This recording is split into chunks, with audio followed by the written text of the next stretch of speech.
As we previously did, we used cylinders to give coordinates on R3. Now we could also use spheres, which is kind of the analog of polar coordinates here. So these coordinates are obtained by rotating polar coordinates into R3. The spherical coordinates are rho, theta, and phi, where rho is the distance from the origin, theta is the angle made with the positive x-axis in the xy plane, and phi is the angle made with the positive z-axis. So if we were asked to find a point here, well, we would have to go out rho, that's how far from the origin it's going to be, and then let's say it's out here in regular coordinates, so da da da da da, da da da da, so it's like right there.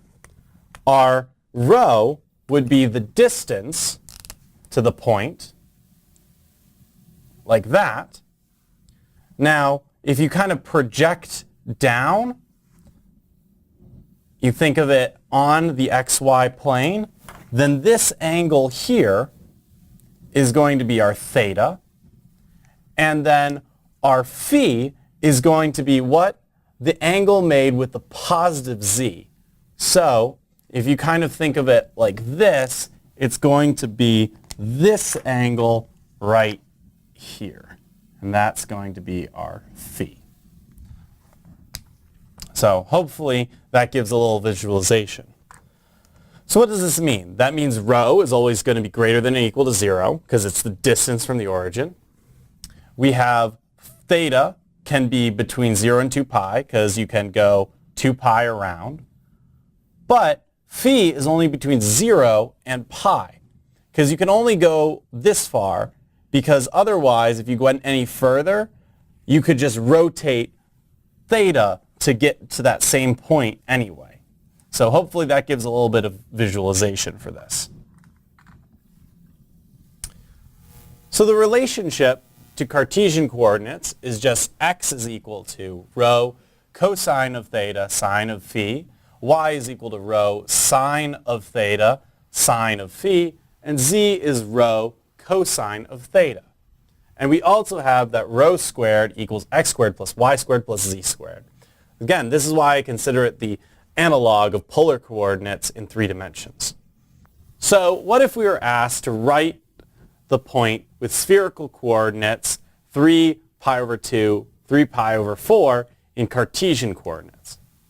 Well, we just use our formulas.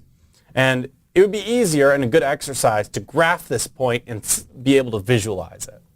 So we have x equals rho cosine of theta sine of phi, 3 cosine of pi over 2 sine of 3 pi over 4, which is just gives us 0. Y equals rho sine of theta sine of phi equals 3 sine pi over 2 sine 3 pi over 4, which is 3 times 1 times square root of 2 over 2, which is 3 square root of 2 over 2. And z finally is rho cosine of phi, so 3 times cosine of 3 pi over 4, which is equal to negative 3 root 2 over 2. And that's how we were able to calculate this. Again, graph them both to be able to see the angles to try to get that visualization in your head. So x, y, z is just this coordinate here. What if we were asked to now find the point that this is Cartesian coordinates, now let's convert it to spherical. So first, the easy part. Rho squared is equal to x squared plus y squared plus z squared, or 1 plus 1 plus 2, which is equal to 4, so rho is equal to 2. So z is just rho cosine of phi, right? So rho was equal to 2, so 2 is going to be negative square root of 2 is going to be equal to 2 cosine of phi, and then we just simplify that and we see that phi is equal to 3 pi over 4. And that makes sense. We pick 3 pi over 4 because we need it to be between 0 and pi for phi. Finally, we can work backwards even further to find theta.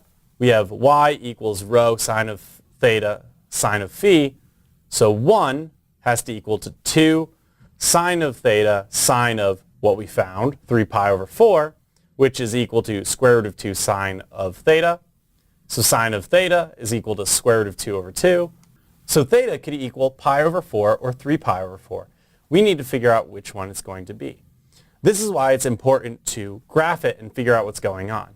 So negative 1 goes this way, 1 goes this way, and z goes negative pi over 2, right? So since we are kind of back there, the coordinate needs to be 3 pi over 4. Because if it was just pi over 4, it would be out here, and it would be more as if x was equal to 1. And so our spherical coordinates are just 2, 3 pi over 4, 3 pi over 4. And bada bing, bada boom, we're done.